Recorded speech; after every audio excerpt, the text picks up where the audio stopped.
श्रद्धा भक्ति स्तुति प्राप्ति पुण्य की।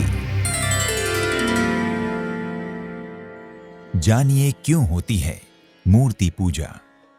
मूर्ति पूजा यानी साकार से निराकार की, मूर्त से अमूर्त की ओर जाने की यात्रा। कलाकार मूर्ति बनाता है, भक्त मंदिर में उसे स्थापित करके उसकी प्राण प्रतिष्ठा करते हैं। प्राण प्रतिष्ठा करते ही मूर्ति में आकार और निराकार दोनों समाविष्ट हो जाते हैं।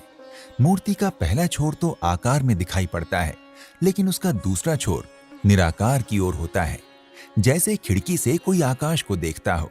खिड़की का एक आकार है, लेकिन उससे दिखाई पड़ने वाले महाविस्तृत आकाश का कोई आकार नहीं।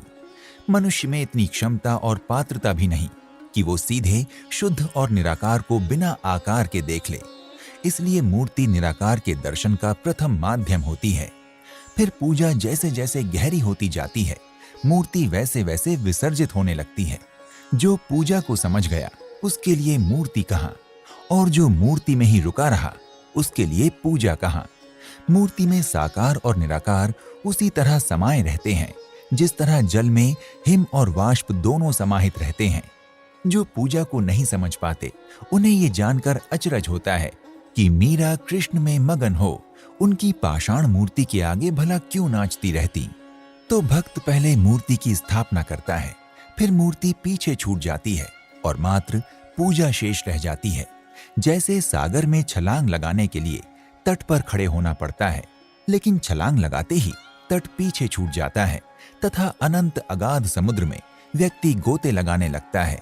भक्ति का आरंभ साकार उपासना से ही होता है और फिर निराकार तक पहुंचते पहुंचते जितना समय लगना है वो भक्त की निस्वार्थ भावना पर निर्भर करता है। पर समय जितना भी लगे, निष्ठा से अपनी उपासना में दृढ़वर्ती बने रहना चाहिए। पूजा के प्रारंभिक सोपान में 4 पक्ष होते हैं: पूजन सामग्री, पूजा, पुजारी और आराध्य। जैसे जैसे साधना आगे बढ़ती है वैसे वैसे एक एक पक्ष कम होता चला जाता है। सबसे पहले पूजा के लिए जो बाहरी आवश्यकता है वो कम होने लगती है। भौतिक पूजन सामग्री धीरे धीरे कम होती जाती है और अंतर्मन के भाव ही अक्षत और पुष्प बन जाते हैं। फिर मन का उदात्त प्रेम ही धूप दीप और नैवेद्य हो जाता है। पूजा जब और आगे बढ़ती है तो उसकी लंबाई तो कम होने लगती है, पर गहराई बढ़ते जाती है। फिर मूर्ति की भी आवश्यकता नहीं पड़ती और हर काम पूजा बनते चला जाता है। फिर उठना बैठना, चलना फिरना, खाना पीना, सोना जागना सब कुछ पूजा के ही कृत्य हो जाते हैं।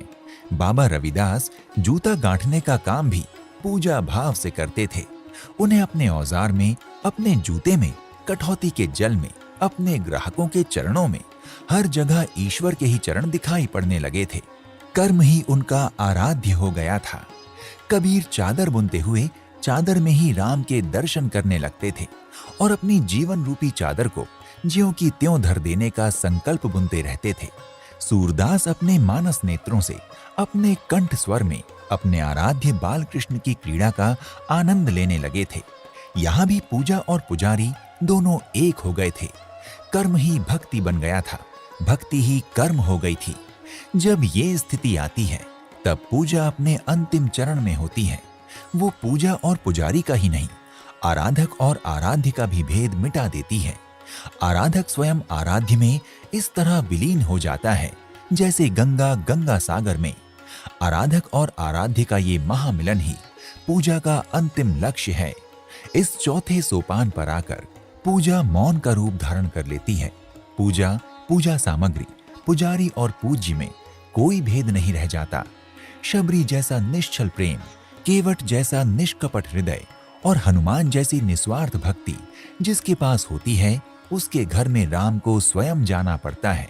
निश्चल प्रेम भक्ति व्यक्ति को सुपात्र बना देती है और जैसे ही पात्रता विकसित हुई वैसे ही ईश्वर हमारे द्वार पर आकर स्वयं ही खड़े हो जाते हैं। आइए पूजा के इस सोपान पर पहुंचने के लिए हम एक छोटी सी शुरुआत करें। जब भी मंदिर जाएं तो सप्ताह में एक दिन ऐसा भी रखें कि भगवान से कुछ ना मांगे।